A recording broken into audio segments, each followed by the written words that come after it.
Racing on Saturday takes place out at Turffontein. We've got a double header of local racing on this Saturday. Hollywoodbets Durbanville and Turffontein, both the venues with 9 races on their program. Race number 1, 12:30 the off time, 1160 meters the distance. We begin with a juvenile plate, and joining me on the line is Alistair Cohen. Alistair, how's everything going on your side? Yeah, all good, thanks, Rahil. As you mentioned, double-header, busy weekend on the South African calendar. And like I said on the back of Thursday's preview, this is low-key one of my favourite meetings on the entire South African calendar, because I just go back to the days of Legal Eagle. He sort of came from nowhere, won the Derby trial, which is now known as the World Sports Betting Hawam Stakes, and the rest was history. Multiple Lamarald Kings Plate winner, multiple Horse Chestnut Stakes winner, multiple Champions Challenge winner. Sadly, he didn't get the job done, the Hollywoodbets Durbanville in 2015 when he was a bit unlucky. But yeah, it's just great memories. It's a fantastic sort of conveyor belt for those underexposed 3-year-olds on the half belt. Not many of them do turn out to be Legal Eagles, but a lot of them do turn out to be fun to follow. So yeah, looking forward to the card. Not an easy card, dare I say, but yeah, there should be some eye-catching performances. Race number 1, number 2, Crystal Grove, who was a winner on debut. This filly is trading at 16-10. Number 1, Arashi at 2-1. Number 3, King Harold at 4-1. This is the half brother to Lucky Lad. 7-1 about Lava County.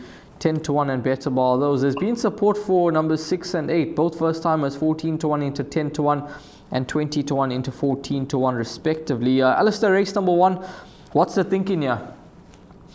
I don't really know where to start, Rahil, because let me start with these race runners, because Arashi and Crystal Grove both look like they're going to have valid claims here. I don't like to compare times, but in this case, I think it's worth comparing times. They ran in different races, but on the same day.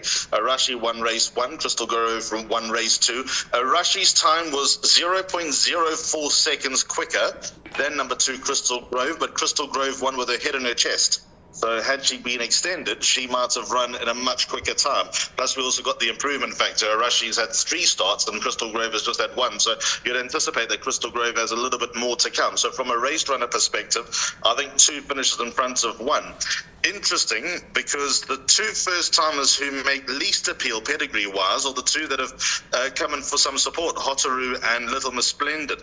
I think all these I think every first-timer in this race needs to be watched closely. And there's a follow-through on those 2 runners, and if there is money for the other 3 runners, then just take note, because initially I looked at the race and thought that maybe one of the first-timers holds a bit of a strong hand. As you mentioned, 3, King Harold is a half-brother to Lucky Lad. Lucky Lad won on debut. 4, Lava County, I can tell you, he's putting up very nice work back at home. Don't know if he's going to be quite ready to win on debut, but definitely expecting a top 4 performance from number 4, Lava County. Andrew Fortune's worked him a few times.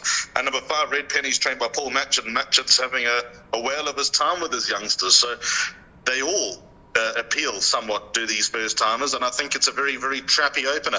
On what I've seen and on what I know, number 2, Crystal Grove is my top selection, but the first-timers do hold particular interest. I'm actually quite relieved this is not part of the exotics. Race number 1 could be a very good indicator for which juveniles we could possibly follow during the rest of the 2024-2025 season. Race number 2, next up, this is set to be run over 1400 meters. Maiden Plate 1:05 is the off time, and number 7, Pumpkin Pie, tops the boards here at 7-10. Cape Saffron 3-1. Wearing Off the Green 5-1. War Reporter 20-1 into 12-1. It's then 14-1 and better bar those. You can scratch number 4, Divine Messenger. The favourite here is the 7-horse Pumpkin Pie, who ran second on debut behind Harry Nyquist, who looks to be well above average from the Mike and Matthew de Kock yard. We'll have to wait to see how he goes straight out the maidens. But Alistair, the son of Buffalo Bill Cody, stepping up to 1400 meters, should suit him down to the ground. And yep, on his debut effort, he's the one to beat. He is the one to beat, Rahil. 7-10's a little bit tight.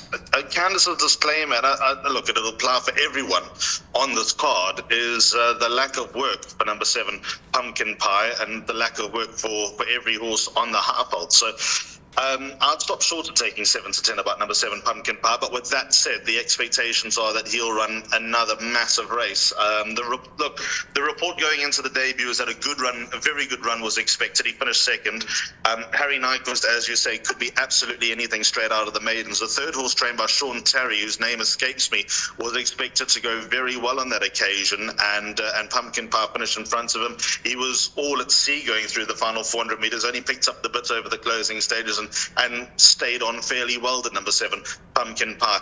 I'd put him up on top in the first leg of the buy pot, but I do have respect for quite a few horses in this race. Number 9, Cape Saffron, got to have every chance. Stuart Pettigrew trains Jeffrey says to ride from a better draw and getting a sex allowance. I think she's alive. Interesting, the market supporter number 8, War Reporter, had outside draws in both starts at Hollywoodbets Kenilworth. Put up absolutely nothing last time out when eased out of the race, but we know that Cape Town form can translate positively onto the Halfeld. Plus, this number 8, War Reporter, is from a family of horses that get a trip. So I'm not for one moment saying that 1,400 metres is going to be his happy place. It definitely won't be. But the entire family step up in distance and get better with racing. So not inconceivable that he runs a better race and gets into the money. And as I said last time, although wearing of the green has demons at the start, was scratched the other day when refusing to load, Kingman on it's not going to be a bottomless track, but it's still going to be a sticky track.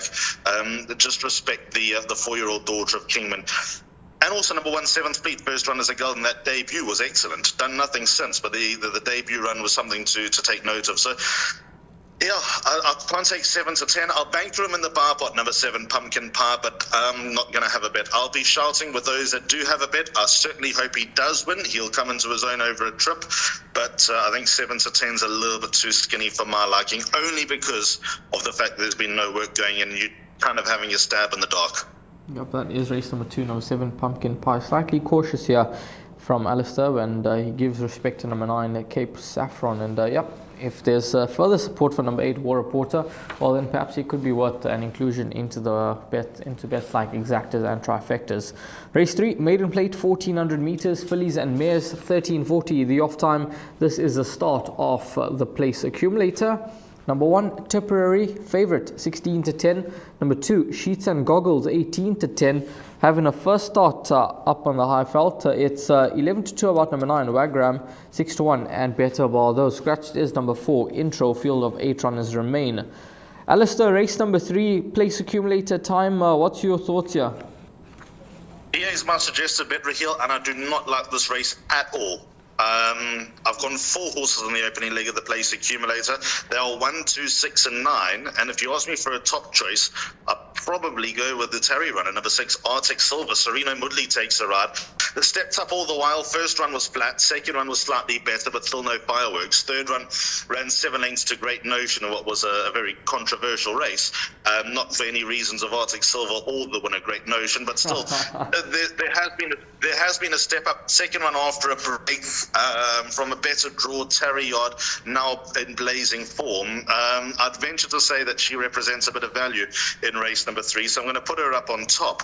And this is why I'm not so keen on those other horses at the top of the boards, despite having respect for them. Tipperary is well and truly exposed.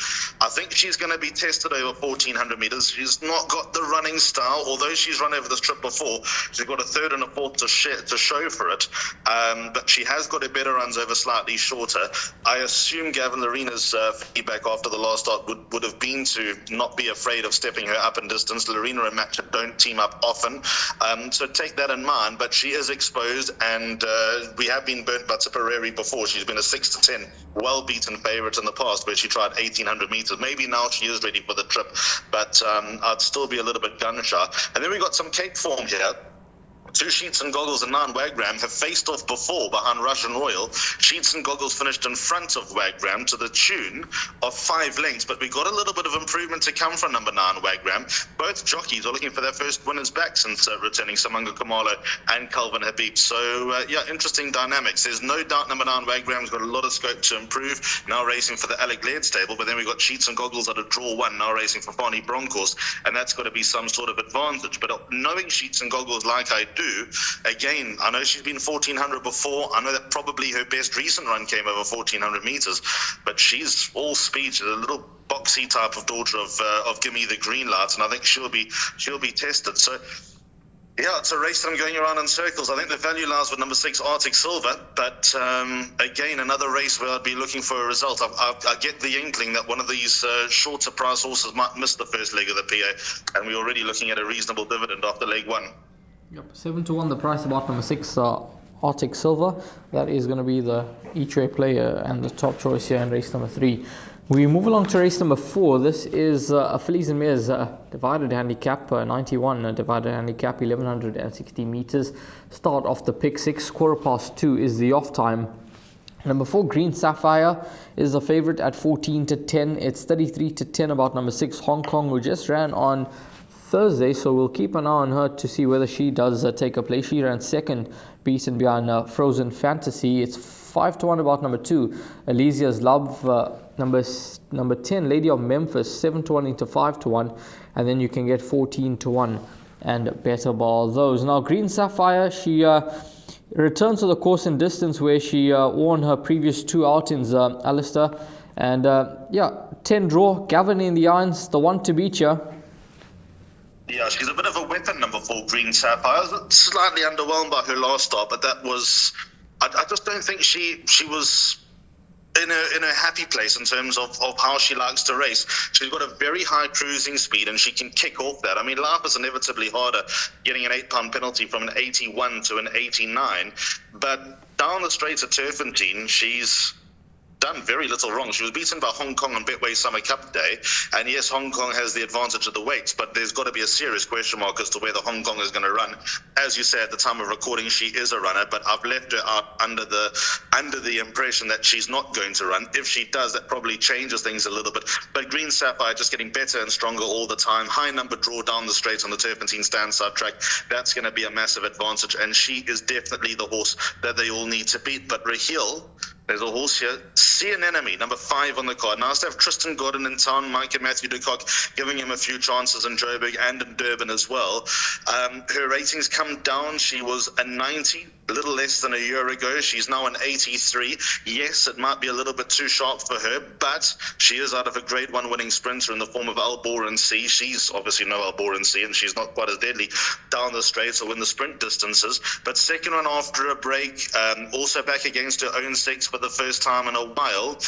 She represents the value, and I'm going to make her the biggest danger to number 4, Green Sapphire, if number 6, Hong Kong, doesn't run. So, yep, that's how I played the first leg of the pick 6. Just 2 numbers for me, 4 and 5, and the place accumulator as well, 4 and 5. But definitely going with the improvement factor of number 4, Green Sapphire, is the one that they need to beat. 16-1, the price about number 5, See an Enemy, and Alistair has been...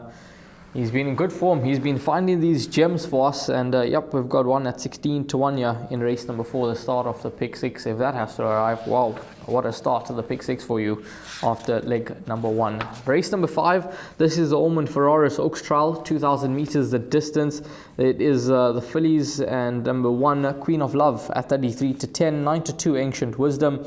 Poplar Park number 8 at 5-1, number 6 Mountain High 6-1, Coco Melon at 7-1 along with Key Worker, it's 8-1 and better ball those.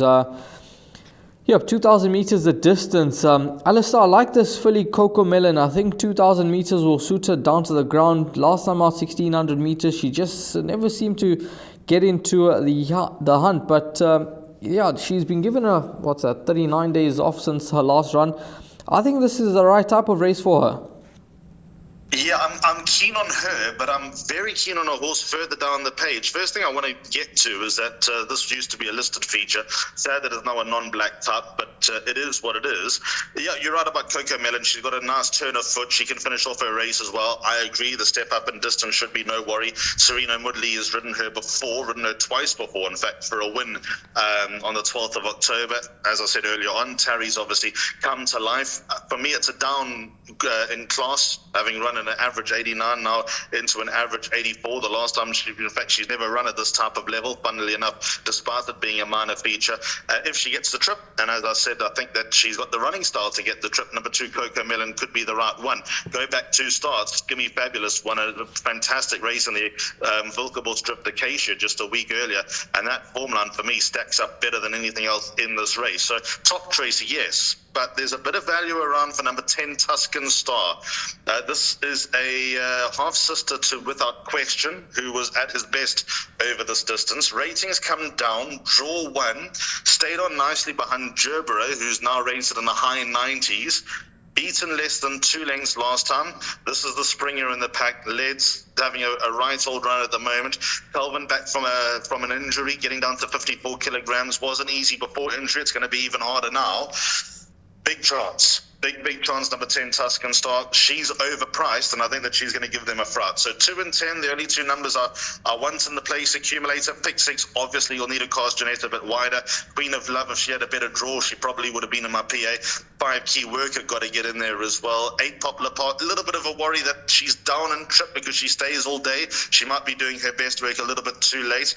Not for one moment suggesting she's an Oaks filly, but definitely Oaks distance is where she's going to come into her own. And I think that pretty much covers it. Yep, that is race number 5, over 2,000 meters. Tuscan Star, Coco Melon, 2 nice prices here, 8 to 1 and then 7 to 1. 2 horses that you can potentially play around, some swingers here in race number 5. Race number 6, this is the World Sports Betting Warm Stakes. This is a listed race over 2,000 meters, 25 past 3 rather is the off time. Number 4, Immediate Edge, 15 to 10. Number 12 is at 9 to 2. Number 5, One More Star, 7 to 1 into 5 to 1. 6 to 1 about Wild Intent. It's then 7 to 1 and Better Ball. Those, Alistair, there's no horse that has caught the eye more than number 4, Immediate Edge. In his 2 victories to date, he continues to improve with racing and seems to be just getting better. He's gone up to 5 points for his last victory, and he's doing everything right at the moment, and he looks to be the right horse here. How crazy is this, Raheel? I'm looking at the Hollywoodbets Durbanville anti-post betting. Immediate Edge is betting 20 to 1, the same price as Legend of Arthur, Grade 1 winner Confederate, Grade 1 placed Sail the Seas, and just below other 3-year-olds that form part of 8 on 18, Fiery Pegasus, Fire Attack, and Cosmic Speed. He's at a shorter price than Rascallion, Purple Pitcher, Cousin Casey, Montian Rescova, the Real Prince, Spumante, Dolce, Double Grand Slam. Not that I expect her to go there. And I know some people that have taken some anti-post about number 4, Immediate Edge, of which I am most definitely not one of them. But if you are going to be a taker of some 20 to 1 in the Hollywoodbets Durbanville anti-post, then you've got to put him up as impossible to beat. He's been impressive so far, but Mike de Kock and Matthew de Kock have definitely taken the low road with the son of Vercingetorix. Interesting, go back and listen to that interview that Mike gave after his win on the 13th of February, saying that had the Guineas and the Classic just come a little bit later, he most definitely would have been a candidate to be entered for those races. Draw 1, Ryan Munger on board, all that's got to be a big positive. It is a step up in class, not a mammoth step up in class, but it's a step up in class. If he is going to be anything, he's the horse they all need to beat. I've banked him in the place accumulator just because of how impressive he is and the expectations and the talk. But much like Pumpkin Pie earlier on, I'm not going to be diving in at the price, I'm afraid, because I think there's some very nice underexposed horses here. 5, One More Stars, been scratched a couple of times by Sean Terry, obviously kicking for touch with all the weather. But this race, I'm sure, was in mind. Raymond Danielson back on board for Sean Terry. It's amazing how they seem to find each other from time to time. Half-brother Tom Almoose, very good horse. I hold him in high regard. I think number 11, Page Boy, is another horse that's totally undervalued by the handicapper. This step up in distance is going to be a massive favour to the son of Flower Alley. He beat nothing last time. The 3rd horse ran at a very, very weak maiden at the ball on Thursday and stopped dead and I think ran a minor place. But still, number 11, Page Boy, at least is going in the right direction. 4, Immediate Edge horse to beat Banker in the PA, but in the pick 6, I'm including the Terry horses, 5 and 11. Yep, 5 and 11, the 11 horse, 12 to 1 in the market, and then you've got number 5, who has found a bit of early support, 7 to 1 into 5 to 1, but number 4, Immediate Edge, the one to beat at 15 to 10. Race number 7, this is set to be run over 2,400 meters, World Sports Betting Aquanaut handicap, a listed contest. 5 past 4 the off time. Number 2, Marauding Horde, 4 to 1. Reza Hallelujah at 5 to 1. 6 to 1 about number 6, Battleground. 7 to 1 about the 11 horse, Forgiveness. Number 13, 20 Drachmas at 7 to 1 as well. And then you can get 8 to 1 and Better Ball. Those now, Alistair, last time out, you're spot on with this horse, Marauding Horde. He beat Zeus, and the weight told over the final bit. He was in receipt of 8 kgs that day. He's gone up 6 points for that victory. Right type of race for him to go back to back, you think? I've read this race totally different to the bookmakers' boards, to be honest here, Raheel. I've gone totally diverse. I think number 11, Forgiveness, the stable companion's going to be a hard horse to beat. Ran to a rating of, I was told, 105 last time out. Couldn't be touched because of the conditions of the race. Third run after a break. Kristen Godden on board for the Dick Cox. If she reaches this distance and being by Silvano, I see no reason why she shouldn't. She went this trip once before. She probably just wasn't ready for it. I think she's going to be an interesting runner here in race number 7, number 11, Forgiveness. A little bit of black type will do her a world of good, even though she's run third in the Yellowwood. To claim a bit of black type would not be out of place and not be out of turn. She's been impressive largely as a 4-year-old, starting her 4-year-old campaign in Durban and just getting better and stronger and rising through the divisions and doing more right than wrong.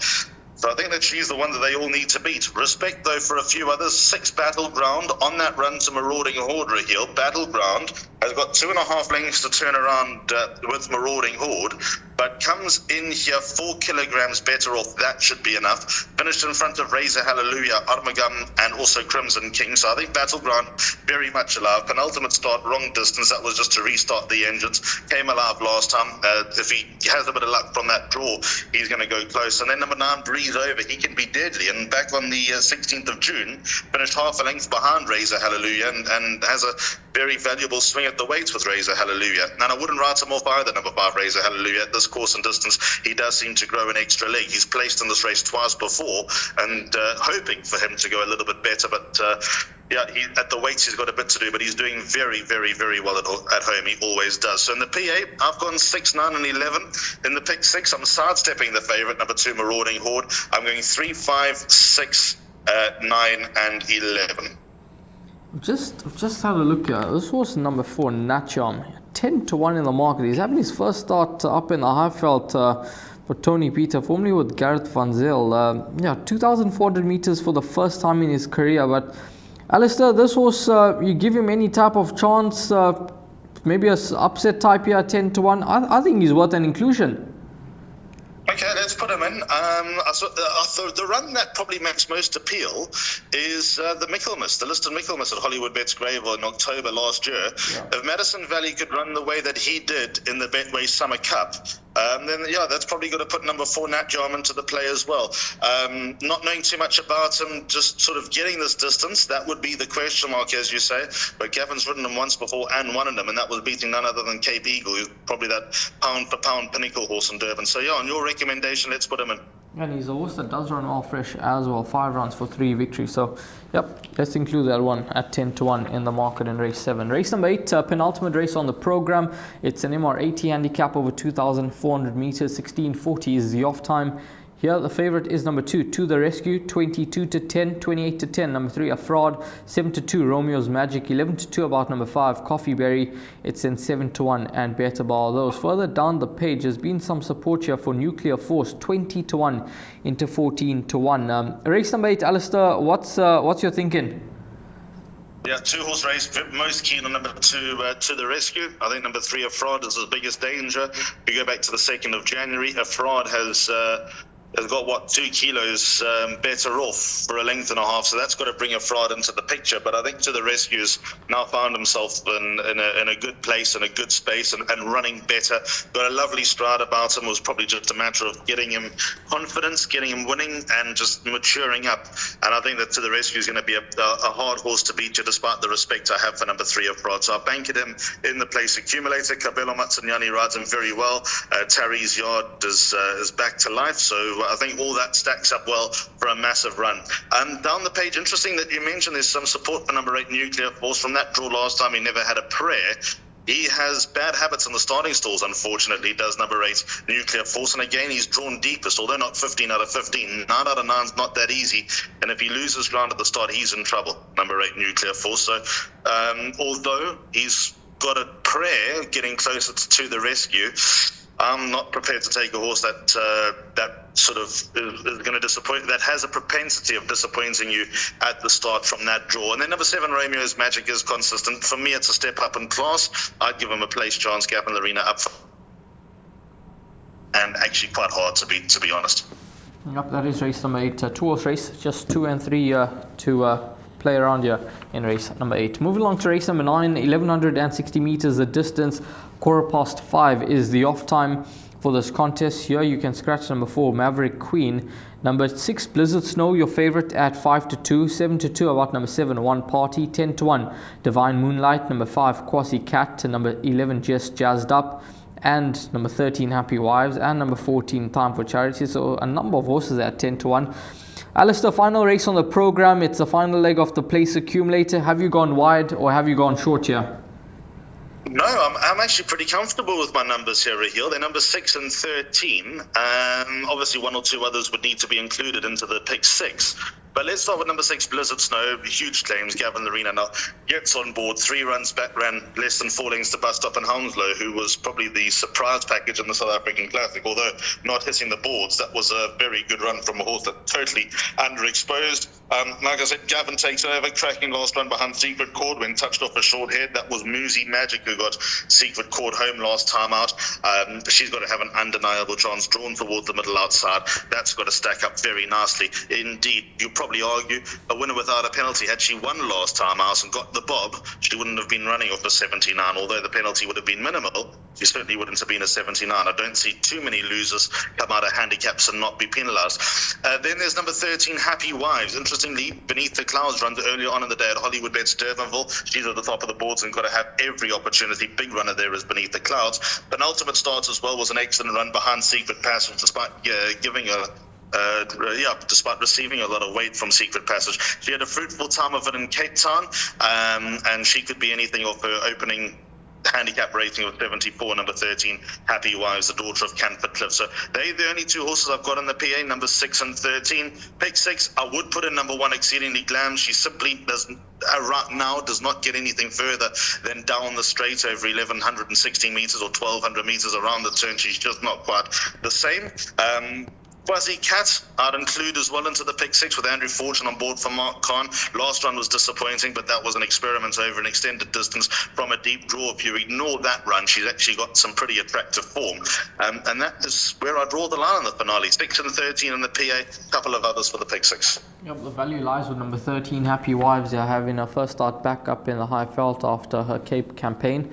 And yep, she could be on the right mark here of 74. Could be very, very competitive off that mark straight out the maidens. We're going to move along to the suggested bet now. Alistair will take us through his suggested bet for racing on Saturday out at Turffontein. And Alistair, take it away. So 13:40, 20-2 is when the PA gets underway with race number 3. 1, 2, 6 and 9. Tipperary, Sheets and Goggles, Arctic Silver and Wagram. I'm looking for a result off the bat to get a couple of the shorter priced horses out of the play. About 4 and 5, Green Sapphire and Sea Anemone. The value in the race. About 2 and 10, Coco Melon and Tuscan Star. Again, Tuscan Star, the value in the race. Maybe a place double. Sea Anemone and Tuscan Star could be in the wings. By Banker 4, Immediate Edge. By 6, 9 and 11, Battleground, Breeze Over and Forgiveness. By Banker 2 to the rescue, and 6 and 13 at the back, Blizzard Snow and Happy Wives. Might be worth taking a little place all to come with Happy Wives, Sea Anemone and also Tuscan Star. Maybe that's the way to make a little bit of extra cash. That is racing out at Turffontein on Saturday. Doubleheader to look forward to, and we've of course got a doubleheader on Friday as well. And yeah, Alistair, thanks very much. Looking forward to the weekend's racing action, and all the best. Have a wonderful weekend ahead. Thanks, Raheel. Same to you. Same to all the viewers. Have a good one. Always a pleasure, and we'll catch up soon. All the best with racing on Saturday out at Turffontein.